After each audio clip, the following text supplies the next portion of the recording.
नमस्कार दोस्तों। अमेरिका के वित्त मंत्री ने गुस्से में आकर भारत और यूरोप दोनों पर गंभीर आरोप लगाए हैं।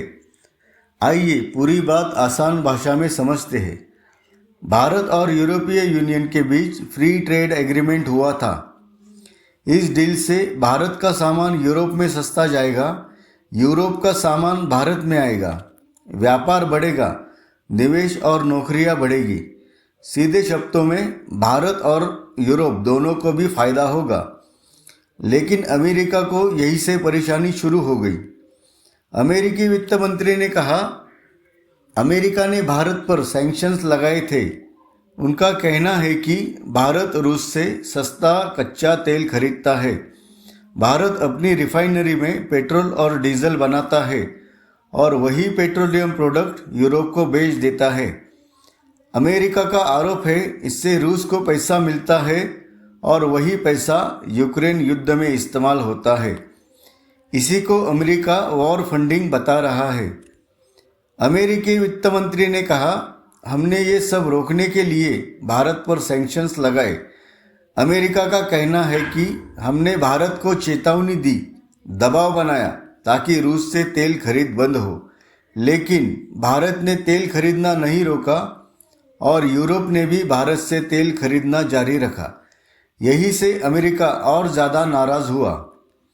अमेरिकी वित्त मंत्री ने कहा, यूरोप पर सीधा हमला करते हुए कहा, यूरोप ने अमेरिका की बात नहीं मानी। उनका कहना है यूरोप जानता था कि भारत से तेल खरीदने से रूस को फ़ायदा हो रहा है, फिर भी यूरोप भारत से तेल खरीदता रहा और अब यूरोप ने भारत के साथ फ्री ट्रेड एग्रीमेंट भी कर लिया है। अमेरिका का आरोप है इससे भारत को और ज़्यादा फायदा हो जाएगा। भारत का रुख साफ है। भारत कहता है हमने कोई अंतर्राष्ट्रीय कानून नहीं तोड़ा, तेल खरीदना हमारा हक है, हमने बिजनेस किया है। भारत का कहना है यूरोप को तेल चाहिए था, हमने सप्लाई दी, अब वही यूरोप हमारे साथ ट्रेड डील कर रहा है।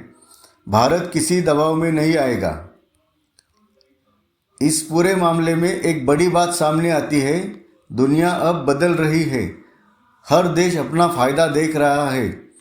अमेरिका के सैंक्शंस पहले जैसे असरदार नहीं रहे। भारत जैसी उभरती ताकतें मजबूत हो रही है। भारत यूरोप की डील इसी बदलाव की निशानी है।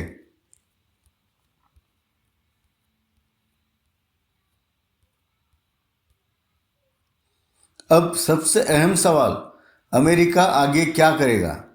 जानकारों का कहना है अमेरिका बयानबाजी और तेज कर सकता है। भारत ईयू डील पर राजनयिक दबाव बना सकता है। कुछ सेक्टर्स में नए टैरिफ या नियम ला सकता है। लेकिन अमेरिका भी जानता है कि भारत को पूरी तरह नज़रअंदाज करना आसान नहीं होगा।